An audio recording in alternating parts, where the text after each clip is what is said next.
16 milhões de brasileiros vivem na miséria, com menos de R$ 70 por mês. Em casas improvisadas, sem acesso aos serviços mais básicos, como água tratada e energia elétrica. O Caminhos da reportagem foi em busca dessas pessoas, ver onde vivem e como vivem. Encontramos histórias de vidas muito sofridas, mas também esperança.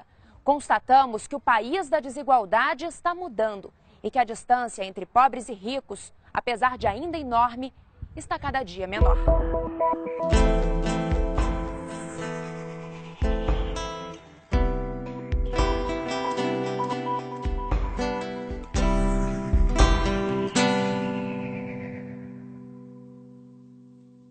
A pobreza, acho que é ver num lugar desse, sem ter dignação, ter um lugar digno para morar.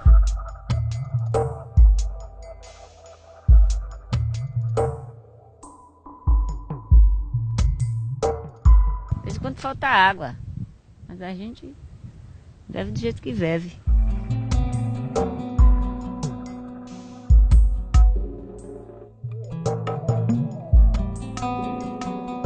Uma casa da como daquela lá, um prédio assim, que não fica assim, a casa caindo, né?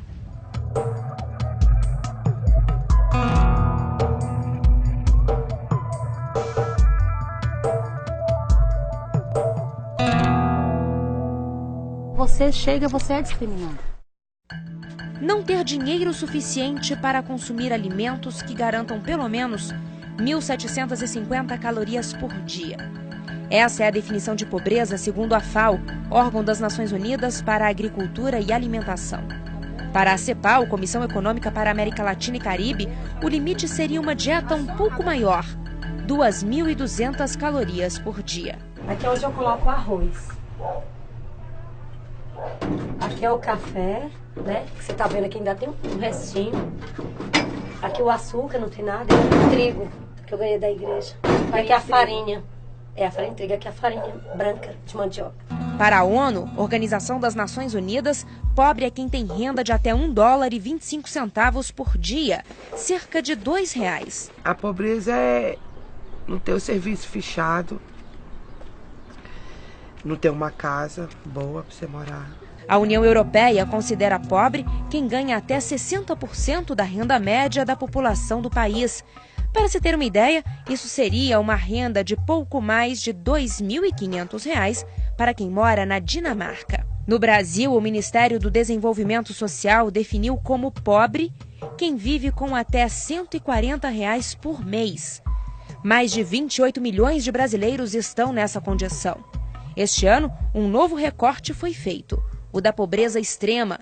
Entra nessa classificação quem tem renda familiar per capita de até R$ 70 por mês. O cálculo é feito assim: a renda de todos na família é somada e depois dividida pelo número de moradores. 16.197.297 brasileiros são considerados extremamente pobres, o equivalente a 8% da população. A linha escolhida de R$ 70 per capita, eu acho, ela é muito baixa, eu acho que ninguém discute isso, mas ela tem duas grandes vantagens. A primeira é que ela é 100% compatível com as definições internacionais. E o segundo ponto é que eu acho que o fato da linha ser muito baixa, primeiro tem um consenso muito claro de quem está abaixo daquela linha é extremamente pobre. Porque não existe uma definição científica do que é ser extremamente pobre, é sempre uma decisão que tem um caráter político óbvio. E é difícil construir consensos nessa área. Agora, se você bota uma linha baixa, você tem um consenso que ela é baixa, mas ninguém discorda que aquelas pessoas merecem atenção porque são extremamente pobres. Ela permite que você foque entre os mais pobres e entre os pobres. As pessoas em situação extrema de pobreza estão espalhadas por todas as regiões do país, dos povos ribeirinhos do Amazonas às favelas do Sul. Mais da metade dos extremamente pobres vive no Nordeste. E no ranking dos 50 municípios mais pobres do país, 26 estão no estado do Maranhão.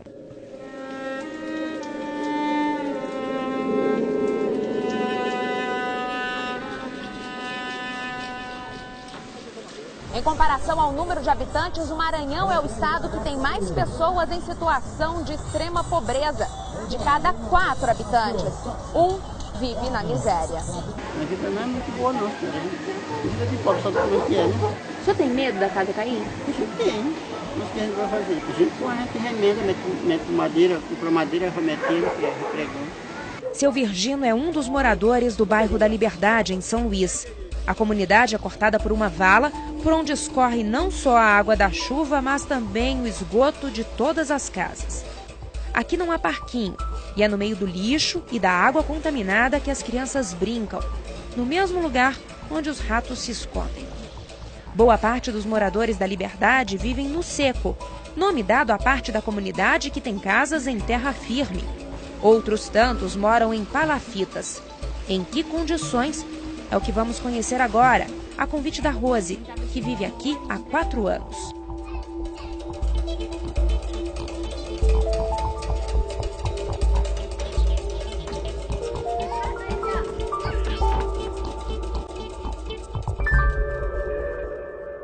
Essa é a casa dela.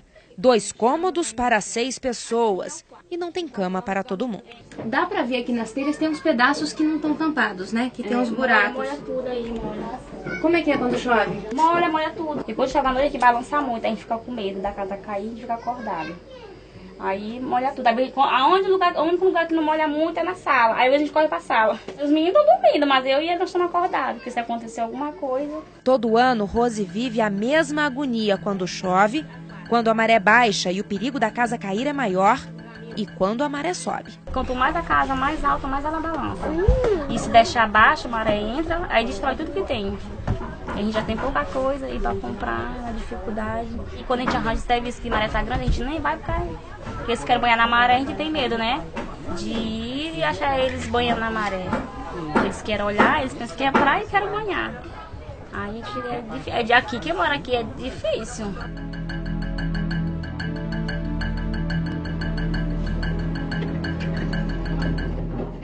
Em 1995, o Instituto de Pesquisa Econômica Aplicada, o IPEA, fez um levantamento da situação de pobreza dos estados brasileiros. O mesmo estudo foi repetido em 2008. Aqui no Maranhão, a riqueza produzida pelo estado, dividida por cada habitante, cresceu 6% nesses 13 anos. Mas a pobreza não diminuiu no mesmo ritmo. A população pobre caiu apenas 2%. E fomos em busca dos mais pobres. Pegamos a estrada rumo ao interior do país. Destino final, Junco do Maranhão, um município pequenininho que depende quase que exclusivamente do repasse de benefícios assistenciais. Na estrada encontramos seu Manuel vendendo um produto típico do estado, a farinha de mandioca, branca, com manteiga, amarela e de puba natural. A farinha que garante o sustento do seu Manuel vem de produtores aqui de perto. Um deles é o seu Dedé, que aprendeu a mexer farinha com o pai. Assim dá para levar a vida.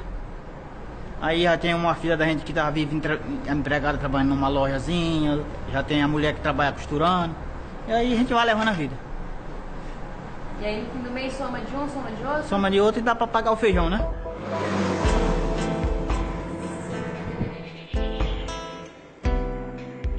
À medida que nos distanciamos mais da capital, o cenário muda. Casas de taipa, telhados de palha, falta de emprego. Por aqui o dinheiro não circula, não há comprador para a pequena produção. A vida de muitas famílias se desenrola às margens da BR, alheia às riquezas transportadas pela estrada. É hora do almoço. O que será que essa família tem para comer? Arroz, o feijão e o peixinho frito. Pegado do garapé mesmo, que a gente pega mesmo. Ele sai 3 horas, 4 horas da manhã. Esse aqui é o prato de quem já? É o meu. É o seu esse? Uhum. E quem que pescou essa piabinha? Foi o meu marido. E é aqui perto, dona Maria? É não. É um... Antônio. E Antônio? Seu Antônio, esse peixe do almoço que o senhor pescou, da onde ele vem? É longe daqui que o senhor pesca? É longe. Dá quanto tempo? Eu gasto, para mim chegar lá, eu gasto 1 hora e 20 minutos de bicicleta. Lá eu fico pescando 3 horas de relógio. E aí eu pego 1 quilo de peixe, 2 quilos, eu pego até 8 quilos. O dia que dá. O dia que não dá, eu só pego 1 quilo. E amanhã, o senhor vai almoçar o quê? Amanhã, Deus é que vai dar pra gente. E daquilo que Deus deu hoje, Dona Maria já guardou um pouco, pensando no amanhã. A gente não pode botar tudo de uma vez, né? Porque a gente não pode comer muito assim, porque quando é no outro dia a gente tem que ter de novo, né? Aí eu tornei partir e botei dentro do armário lá. Aí eu torno botar no fogo, aí se não tiver eu frito o ovo e o menino come. O meio quilo de feijão tá lá, guardado no armário. Na geladeira, quase nada de comer. Fartura a gente não pode botar, né? O que a gente pode botar só mais é água. Geladeira de pobre só é assim, né? A gente não pode. A gente tem a vontade de botar o que o filho da gente precisa, né? E o que a gente precisa, mas a gente não tem condição. A batata cozida vai ser o lanche da noite, vem do próprio quintal. E segundo seu Antônio é assim, com feijão num dia, batata no outro, que eles vão levando. Aí eu cuido o que dá. Aí eu boto aqui dentro de casa. Aí esse nós vamos tendo. Aí a gente vai lá, põe lá o quiabo na roça, põe de um tudo. Tá fazendo aí, tem um comezinho aí? Não tem um pedaço? Tem não. Bota um quiabo no fogo, um vinagueira, ou aboba. Amanhã nós damos um jeito no terreiro, mata uma criaçãozinha. Aí nós vamos ter atento. Deixar morrer de fome, ele não deixa. Depende, nós ter a saúde e se virar. Não é isso?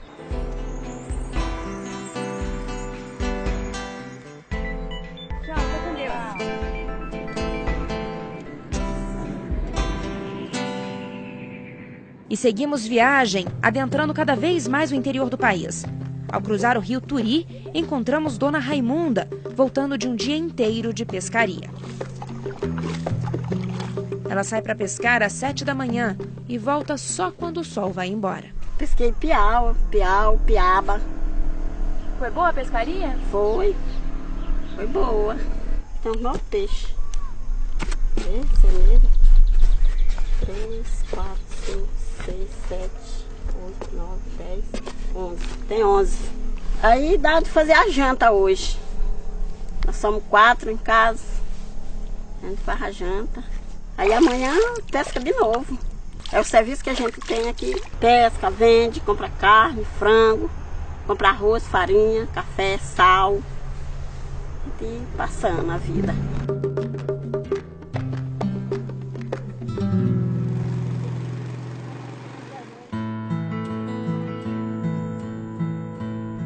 Chegamos a Junco do Maranhão, cidade pequena com menos de 4.000 habitantes. O município surgiu às margens da BR-316. Tem poucas ruas calçadas, um posto de gasolina e nenhum banco. As operações bancárias mais básicas são resolvidas no caixa da Elisângela, que funciona dentro do mercadinho. Pago benefícios sociais, caso Bolsa Família, faço saque também, tira saldo, extrato. Paga conta também, energia, telefone, boleto. O serviço dos Correios aqui também é limitado. A gente recebe só as cartas, as correspondências do pessoal do município do Junco. Se eu quiser postar uma carta agora lá para Brasília? Aí só na próxima cidade ali, Maracassumé. Aqui só recebe? Só recebe. Junco do Maranhão é o município brasileiro que proporcionalmente tem o maior número de habitantes que dependem do Bolsa Família, programa do governo federal de transferência de renda. Aqui, de cada 10 pessoas, 9 recebem o benefício. Uma delas é Gilvanete. Sem emprego, o dinheiro do benefício engrossa a renda que ela tira lavando roupa na nascente do córrego. Sabão tudinho, aí depois vou tirando sujo e botando no sabão em pó, pra ficar cheirosinha. São R$40 por mês para lavar 2 bacias de roupa como esta por semana. Não é muito fácil não, dói a coluna, porque fica de mau jeito, né?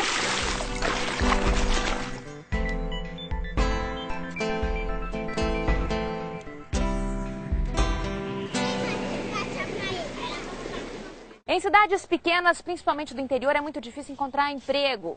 Trabalho formal com carteira assinada. Quando não há uma indústria ou uma grande empresa na região, a economia do município geralmente gira em torno do comércio local. São lojinhas como a Mercearia Souza, que atendem a população do município e que geralmente são negócios familiares, como esse aqui da Lucilene. Lucilene, quem que você emprega aqui na mercearia? Aqui não tem nenhum empregado. Nós tem só trabalha aqui só eu, minha mãe e meu irmão. Eu e minha mãe somos proprietárias. Meu irmão só ajuda aqui a arrumar alguma coisa assim que a gente precisa. Alguém contratado mesmo da mercearia não tem? Não tem nenhum Por quê? contratado. Porque a renda é muito pouca, baixa, a gente não pode contratar ninguém, porque não dá conta nem de pagar. Sem oferta de emprego, 832 pessoas na cidade sobrevivem graças ao repasse do Bolsa Família. E ainda há 300 famílias na fila. Tem família que recebe R$70, outras que recebe 134, tem outras que recebe 200 e a mais que recebe é 240, né? É uma forma de ajudar, só que ele também tem que saber que aquele dinheiro não dá só para a pessoa viver, né? Ele tem que procurar o trabalho, alguma coisa para sobreviver. Aldenice é assistente social de Junco e conhece bem a realidade das famílias daqui. Para ela, só há uma saída: a qualificação da mão de obra. Sem qualificação, é quase que impossível a pessoa sair do Bolsa Família. Ela fica atrelada e fica até acostumada a essa situação, a essa transferência de renda, né? Então a pessoa não tem como se emancipar se não houver realmente um compromisso de qualificação. Como não tem emprego, a busca, a necessidade da família é urgente. Então ele vai buscar em outros estados, em outros municípios. Aqui, por exemplo, aqui a grande massa daqui sai para o estado do Pará porque fica mais próximo. É BR-316, aqui a acessibilidade de transporte é muito grande. Chegando lá, ele não tem nenhuma qualificação e aí ele não consegue absorver, a mão de obra não consegue ser absorvida e com isso ele fica numa situação de exclusão social. Aí daí ele pode virar um morador de rua, daí ele fica sem nenhum amparo por conta das políticas públicas daquele município, daquele estado que ele está lá naquele local. E aí a vida fica muito mais difícil para ele ir lá. Eu vejo que as pessoas têm muito potencial. O fato de ser pobre não quer dizer que ele não tenha potencial. Ele tem. Agora ele não tem oportunidade.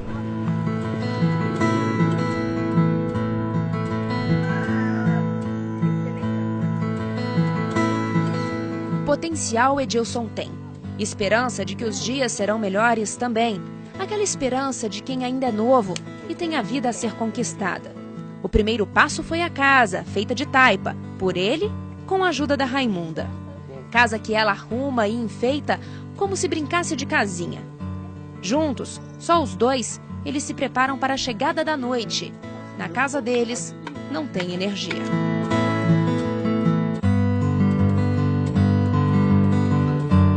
E quando a noite chega, voltamos à casa de Edilson e Raimunda. Ele nos espera na porta, lamparina na mão. No fogão, cozidinho de carne com cenoura. Antes a gente morava numa casinha de palha, só que de taipa também. Aí essa daqui é tudo. Aí eu procuro organizar tudo. Tem telha. Aí a gente vai organizando, ajeitando. O que você gosta de arrumar assim? Minha cozinha, arear minhas vasilhas, limpar tudinho, organizar, colocar as flores, limpar tudo. Aí fica bonitinho, sei lá, eu acho que outras pessoas também, né? Acho bonito, gostam. É isso. É linda a sua casa, não é? Eu acho linda. O celular de Edilson toca, sinal de que hoje vai ter trabalho. E aí, vai ter gado hoje? Mas 9 horas eu tô aparecendo lá, viu? Meu trabalho, por enquanto, eu tô trabalhando, tratando fato aí com os meninos, eles matam gado, aí eu tiro o bucho do boi, aí eu vou, corto o bucho do boi, jogo aquela merda fora, aí lavo o bucho bem lavadinho, trago, pelo, aí destripa as tripas, revira e escaldo, aí levo pro açougue, lá eles pegam e vendem. Que hora você faz isso? Eu trabalho das 9 até as 3 horas por aí, 5 horas, às vezes eu termino. Do dia? Da madrugada. Eu começo a trabalhar 9 horas, quando dá 3 horas da madrugada, às vezes eu termino. 5 horas, às vezes. Quanto você tira, Edilson? Eu tiro, às vezes, R$7 um fato. Aí se eu fazer a semana toda, às vezes eu tiro uns 40 conto, 50 por aí. Às vezes dá de eu comprar o que tá faltando dentro de casa, dá de eu comprar uma carne pra gente jantar, a gente almoçar. Mas é apertado, né? É apertado, mas a dificuldade hoje em dia é desse jeito, né? Às vezes falta a farinha, às vezes falta o arroz, às vezes dá de comprar só pela metade, né? Aí falta as coisas, às vezes falta o café, o açúcar. Mas aí a gente vamos escapando devagarzinho.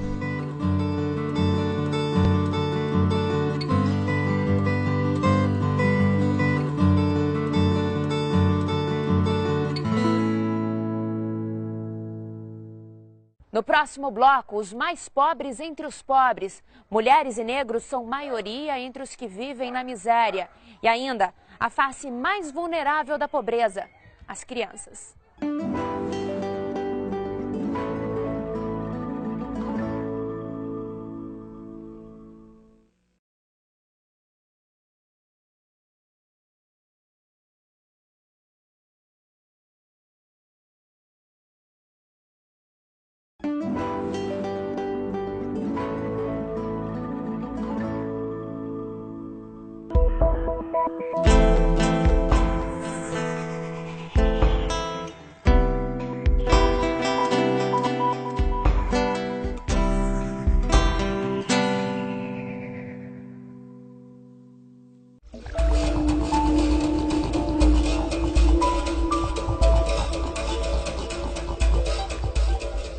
Quilômetro e meio.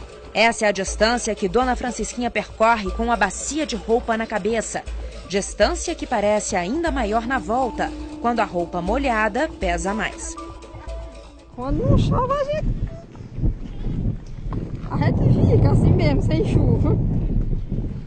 A gente já acostuma que a gente vive mesmo assim mesmo. Quando não chove muito, a gente passa aí do jeito que Deus quiser. Depois do esforço da caminhada sob um sol que não dá trégua, ainda é preciso tirar a água do poço. Cada balde que é puxado pesa mais de 10 quilos. Na lida diária de Dona Francisquinha, muita coisa a fazer, mas nada de renda. Agora eu mesmo, minha pessoa, eu não ganho dinheiro, porque eu não tenho como sair para trabalhar para fora. Porque eu carrego água, eu trabalho na roça, eu cuido dos bichos, eu cuido dos meus filhos, da minha casa, aí eu não tenho como sair para trabalhar para fora. Aí eu gostaria, assim, de ter um meio de ter renda, assim, de como ter renda para ajudar em casa e ter como conseguir ter uma casa boa, né? Porque a minha casa é um pouco ruim. O poço aqui na região do Angical, interior do Piauí, é comunitário.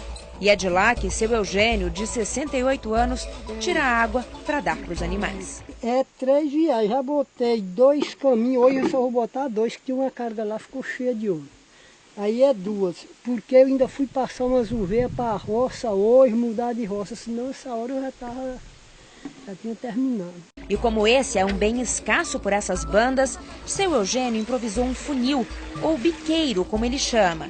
E quando os baldes já parecem cheios, ele inclina e ainda consegue colocar mais água em cada um, quase 1 litro, que lá na frente faria falta. A água do poço é para a criação de bode, que espera com sede. Criação pé duro, como dizem por aqui, miúda, adaptada ao lugar. Como também já se adaptou quem vive aqui desde criança. 12 em cada balde 12 desse? em cada balde desse. E na cabeça? 12 também, que a latinha é a mesma coisa desses baldes. Sabe? Não é muito pesado não na cabeça? É nada, a gente já acostumou. Quem mora no interior já acostuma com tudo.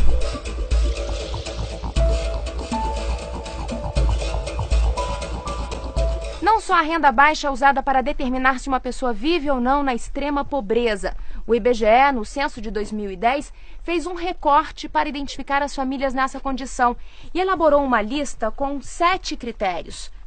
A família do seu José e da dona Deca atende a todos eles. Boa tarde, seu José e dona Deca. Seu José, na casa do senhor aqui, vocês têm banheiro? Tem não. A gente resolve assim, no mato mesmo, não tem, não existe ainda. É energia? Já chegou até aqui ainda não? Chegou não. Tem aqui pertinho, aí por outro lado da pista tem energia, mas aqui não tem. Como é que o senhor faz? Aqui usam o candeeiro, como a gente chama. Queimando o óleo diesel, acende ele ali na hora que a gente precisa. Para a necessidade aqui mais fora, um pouquinho que a gente não pode ir com o candeeiro, usa lanterna a pilho. E esgoto aqui tem? Tem não. Água encanada? Tem não. Você tem poço artesiano aqui? Não tem. Como é que faz com a água? A água, quando a chuva vem, a gente acolhe um pouco de água, porque a gente tem uma barragemzinha, aí a gente acolhe a água. Isso mesmo seca durante a seca, logo de cedo seca. Aí vai se carregar, aí a gente animal vem com a rocha. Pega fora, você pega nessas adutoras que tem aí, a gente pega água para o consumo de casa. São as pessoas mais pobres que têm menos acesso aos serviços do Estado.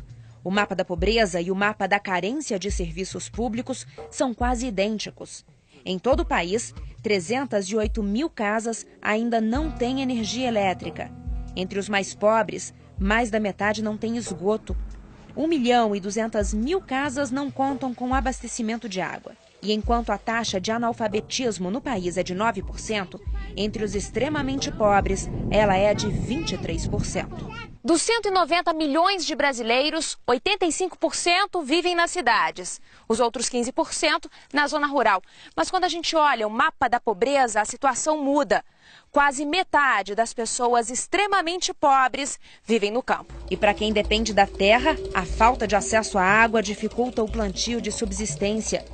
É em meio à caatinga, no semiárido do Nordeste, onde a criação sofre com a seca, que encontramos seu Pedro. Ele vive no interior do Piauí, longe de tudo e sem acesso a nada. Ele nos mostra o poço formado pelas pedras. É a caixa d'água da família, que armazena a água da chuva ou do caminhão-pipa, quando o patrão manda comprar.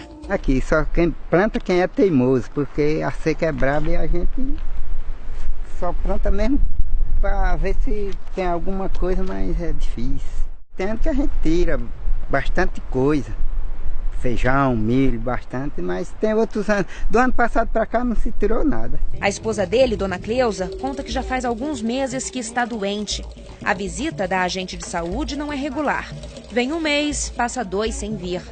Para ir ao hospital, ela depende da ajuda de outras pessoas. Eu tomo remédio de pressão, para desentupir às vezes, que está entupida, assim, enche o braço aqui, enche. Do lado do rosto assim inchado até a perna. Quando tem que ir no hospital, como é que faz? E a gente liga para o carro vir, o dono do carro, para vir pegar a gente aqui, buscar o paciente aqui em casa. E ele faz isso de favor? Não, a gente paga. Tem que pagar R$15.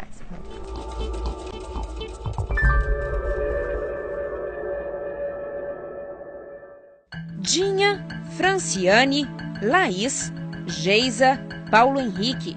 Esses são 5 dos 7 filhos de José Francisco e Francilene. Aqui a gente chega a passar fome. Mesmo com a rocinha e... Mesmo com a rocinha. Tem vezes que a gente passa necessidade muito mesmo. Porque não dá o que tem, não dá? Porque não dá o que tem, né? E aí a gente com esses meninos aqui... A menina abusa para um lado, a menina abusa para outro. Aí o jeito que tem a gente ir na batata, na macaxeira é assim. Tem dia que eu amanheço o dia aqui, menino, sem ter nada, esse daqui de logo. Se tiver só café puro, se amurou no pé da mesa e pronto. E quando não tem o café para eles ir tomar antes de ir pro colégio, eu não deixo eles ir. Aí eu só mando dizer que eles não vão. Talvez a face mais cruel da pobreza seja as crianças. Se não a mais cruel, com certeza a mais vulnerável. E tanto no campo quanto na cidade, elas representam metade da população em extrema pobreza. 4 de cada 10 pessoas que vivem na miséria, sem acesso a serviços, a rede de esgoto e água tratada, são crianças de até 14 anos. Historicamente, tanto nos países desenvolvidos, desde o século XIX, quanto no mundo inteiro, os 2 grupos mais vulneráveis à extrema pobreza, em geral, são os idosos e as crianças. A Constituição de 88, que teve uma expansão da Previdência muito grande, principalmente da Previdência Rural, que atinge os produtores familiares e dá um salário mínimo para os idosos nessa área. Mais de 90% dos idosos estão cobertos. Isso fez com que a extrema pobreza entre idosos virasse residual. Menos de 1% dos idosos são extremamente pobres hoje. As crianças, por outro lado, é uma outra história. É o grupo etário com maior índice de pobreza do Brasil desde sempre e continua sendo. O perfil da pobreza extrema, detalhado pelo IBGE, mostra que a maioria das pessoas nessa situação são negras. O censo de 2010 traz que mais de 70% dos extremamente pobres são pardos ou pretos.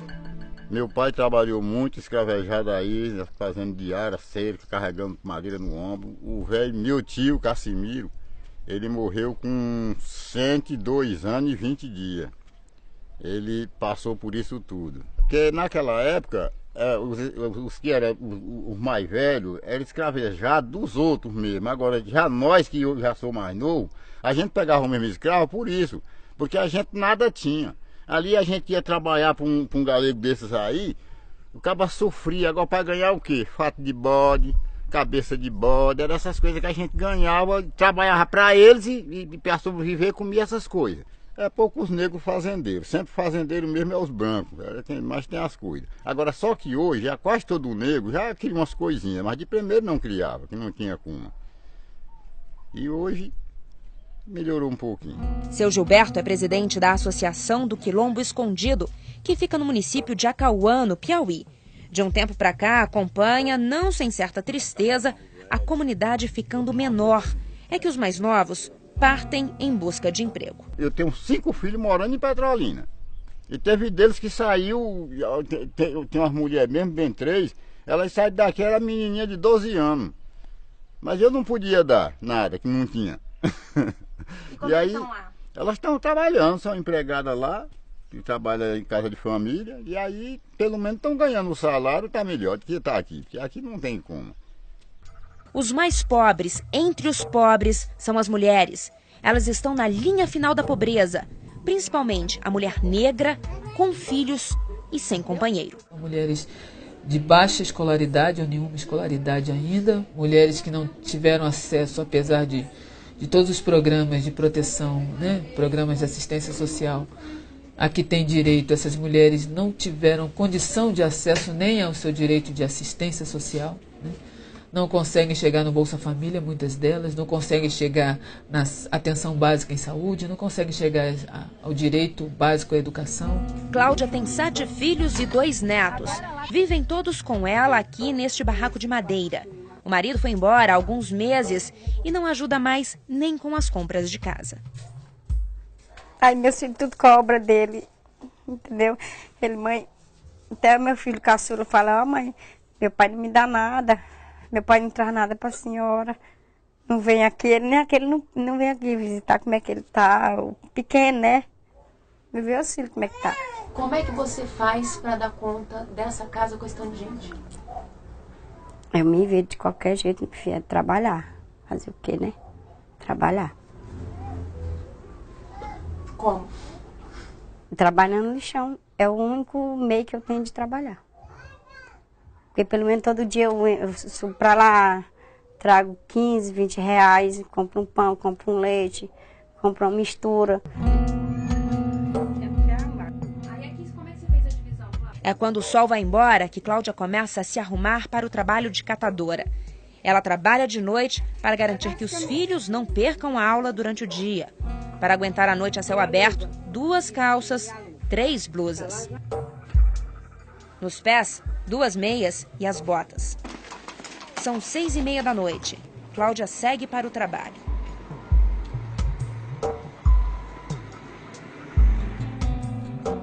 Quando chega, dezenas de colegas catadores já estão na ativa.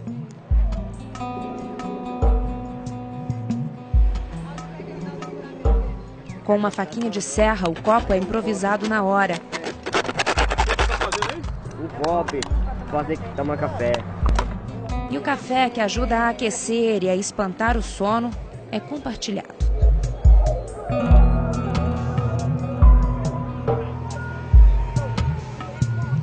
Quando a carreta chega, todos se posicionam. É para garantir o lugar quando o lixo for despejado.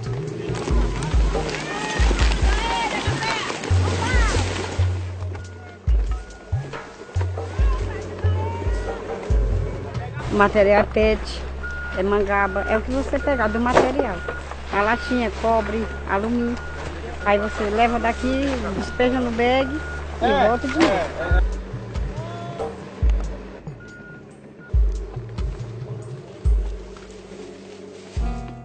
Vem lixo de hospital, vem lixo de cozinha, vem de tudo. Aqui a gente já encontrou até criança morta já nesse lixo. Você tem estudo hoje em dia. É difícil, imagina para quem não tem, né? A gente pobre e a gente sofre, mas a gente é feliz.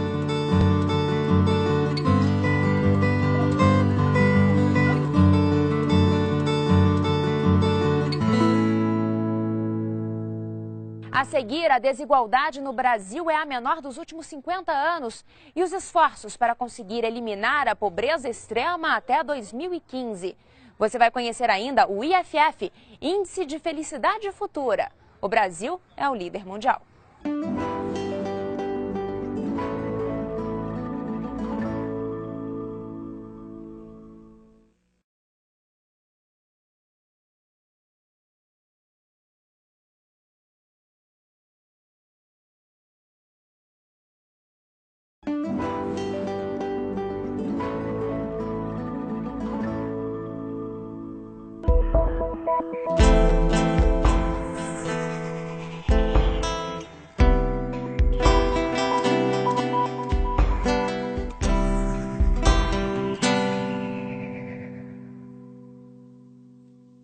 Aqui entra muito rato, eu tenho meu filho com problema nas pernas, o meu filho de 6 anos, tem machucado, ele vai sempre ao médico e toma Vegetacil e volta tudo de novo. Tinha que arrumar um sofá, porque a gente não pode dormir no chão, porque tem rato, passa rato.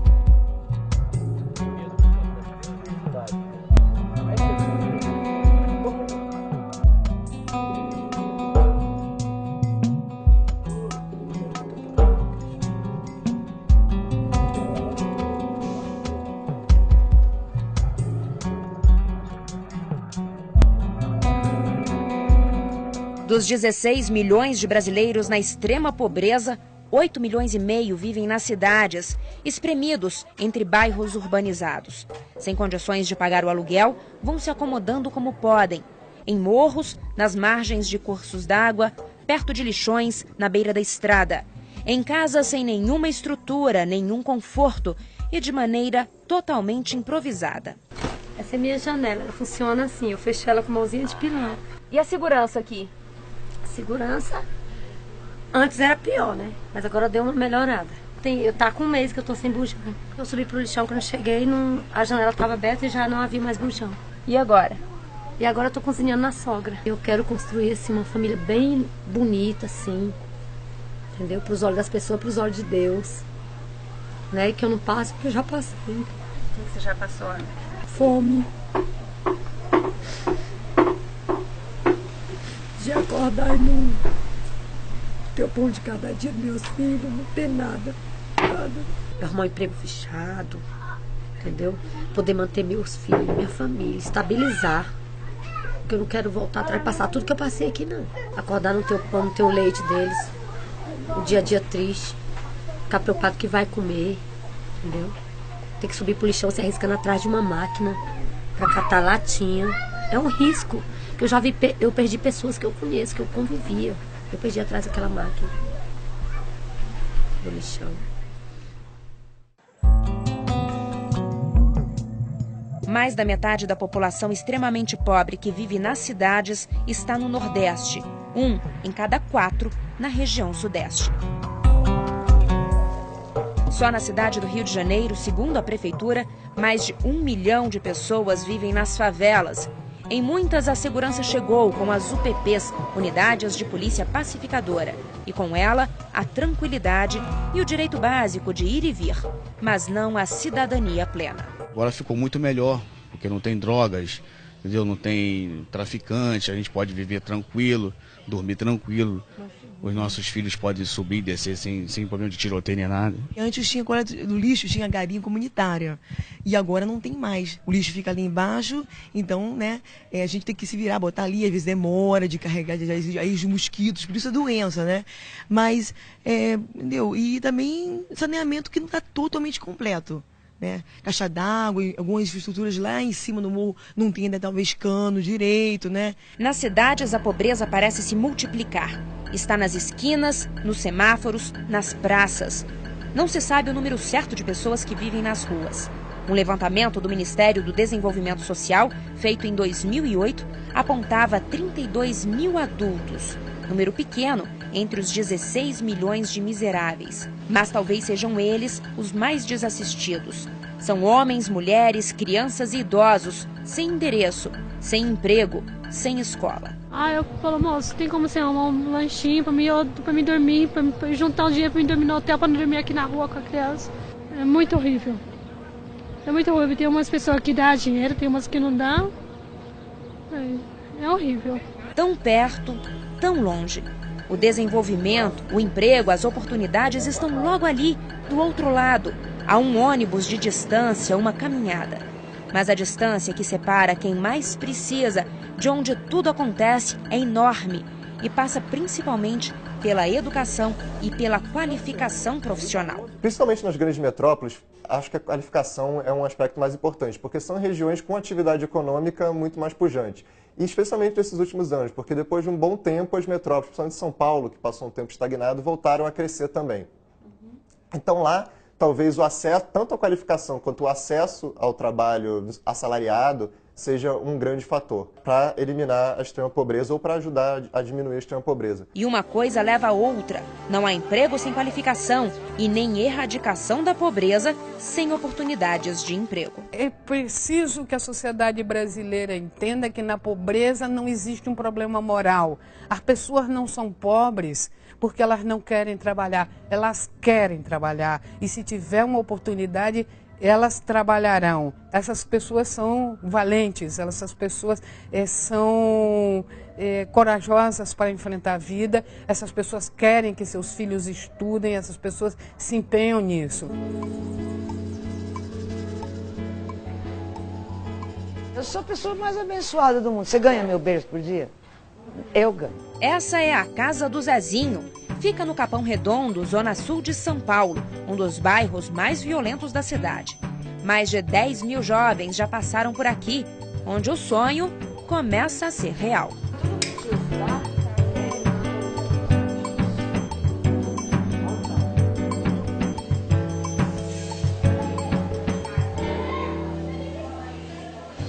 Aqui a oportunidade que morava longe se faz presente. Em grupo, as crianças e adolescentes resgatam a autoestima, são estimulados a ousar, a criar. Descobrem os próprios talentos e desenvolvem novas habilidades. Nas oficinas, se qualificam para o disputado mercado de trabalho. Com o apoio da casa, muitos conseguiram cursar uma faculdade e foram os primeiros da família a ter um diploma de curso superior. Quebraram o ciclo vicioso da pobreza.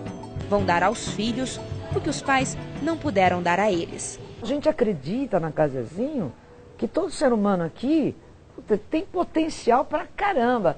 E eu vejo que a falta da grana ou qualquer coisa assim é um foguete para criatividade, para imaginação. Então aqui a gente dá vazão para tudo isso. Então o cara ele se descobre. Valéria se descobriu uma excelente violinista. A paixão de Valéria pelo instrumento começou assim que ela chegou a casa, com apenas 9 anos. Nota a nota, ela vai construindo um futuro inimaginável tempos atrás. Eu entrei na Escola Municipal de Música. Pra mim tá sendo, sabe, um sonho, porque é bem difícil entrar lá, só um pouco se consegue e eu consegui, então quero aproveitar ao máximo lá. Uma profissão que eu não quero parar mais. Comecei a ver o mundo, como é, as coisas, como a gente pode conseguir aquilo se for atrás. Também ganhei mais confiança dos meus pais, amigos.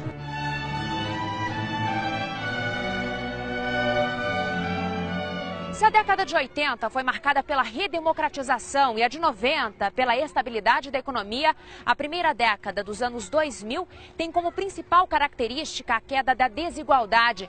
A distância entre pobres e ricos nunca foi tão pequena. Ainda assim, o Brasil é um dos países mais desiguais do mundo. É o índice de Gini que mede a desigualdade. Ele varia de 0 a 1. Quanto mais perto de 0, mais igualitária é a sociedade. O Brasil tem nota 0,53. É um dos piores índices do mundo.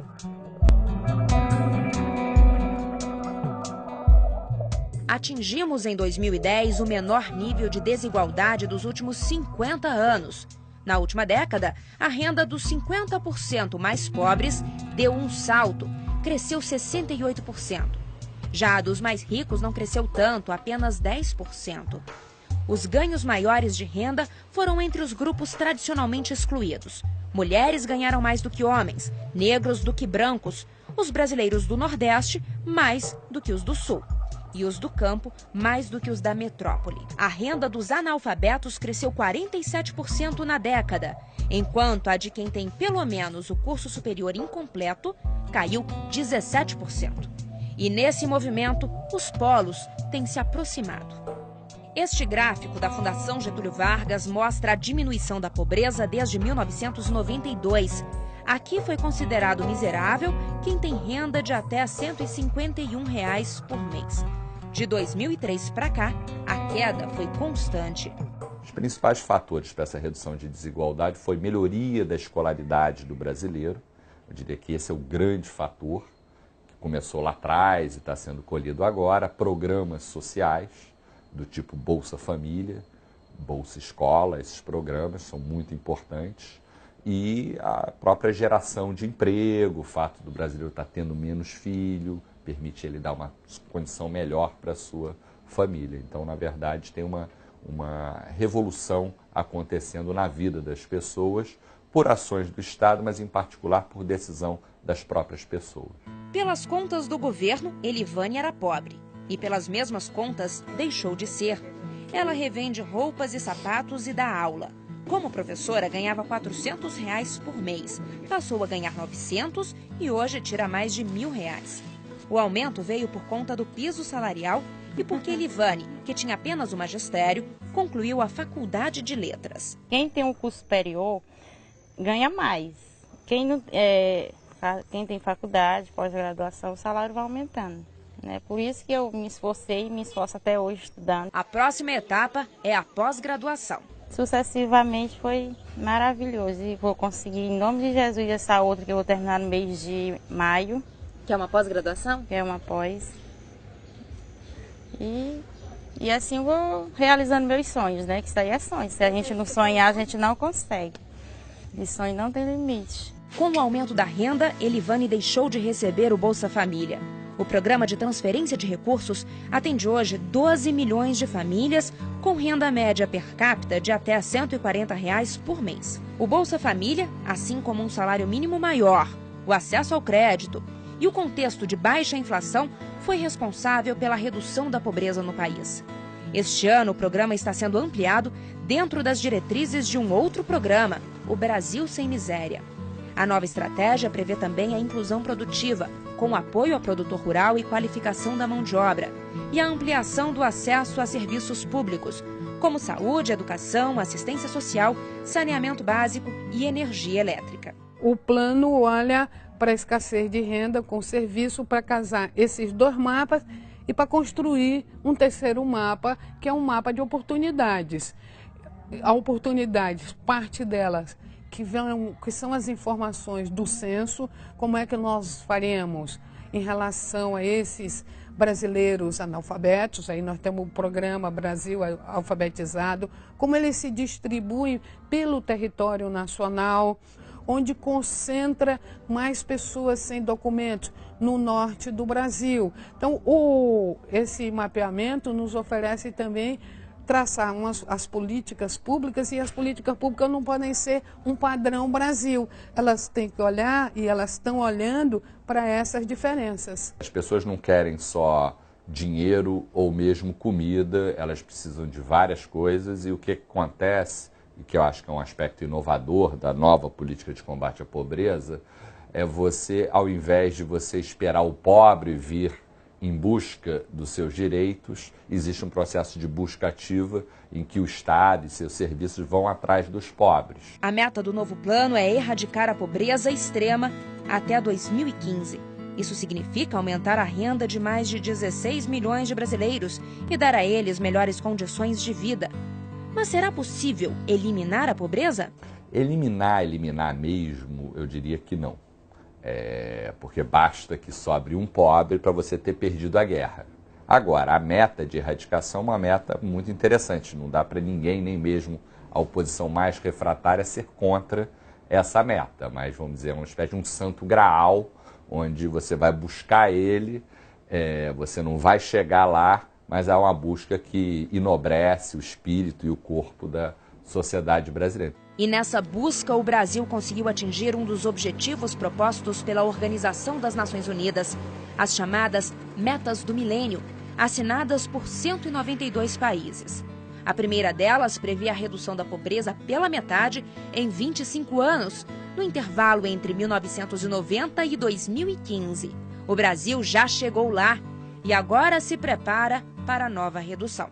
Mas eu acho que essa própria emergência dessas pessoas que saíram da pobreza, dessa nova classe média, ela atua um verdadeiro Pelé da nossa economia, numa fase de restrição de demanda externa por causa da crise, ela mantém as rodas da economia girando. Então eu acho que é bem possível a pobreza nos próximos 4 anos reduzir em 50% a pobreza em geral. Essa é a nossa projeção. Ou seja, a gente estaria fazendo em 4 anos o que a ONU fala para fazer em 25 anos. Eu acho que esse é um objetivo louvável e possível. Dificuldades, sofrimentos, incertezas. Apesar de tantas adversidades, o brasileiro é um povo otimista. Um levantamento feito em 144 países mostra que o Brasil é recordista mundial de felicidade futura. Em uma escala de 0 a 10, o brasileiro deu nota 8,7 à expectativa de satisfação com a vida em 2014. Somos um povo otimista, ao mesmo tempo reflete também um cenário de conquistas, principalmente para a classe mais pobre da população. Então tem um dado cultural, tem um dado real e tem um dado subjetivo. Quer dizer, o espírito brasileiro é um povo de espírito jovem, de espírito de nova classe média, que acha que vai subir na vida. Então a responsabilidade dos governos e da sociedade para que esse sonho brasileiro seja realizado é bastante grande. Eu acho que a felicidade da gente é a gente ter paz, né? Ter saúde, ter uma família estruturada, ter uma casa para morar. Você considera uma pessoa pobre ou rica? Rico. Porque eu tenho graças a Deus comigo. Gelado.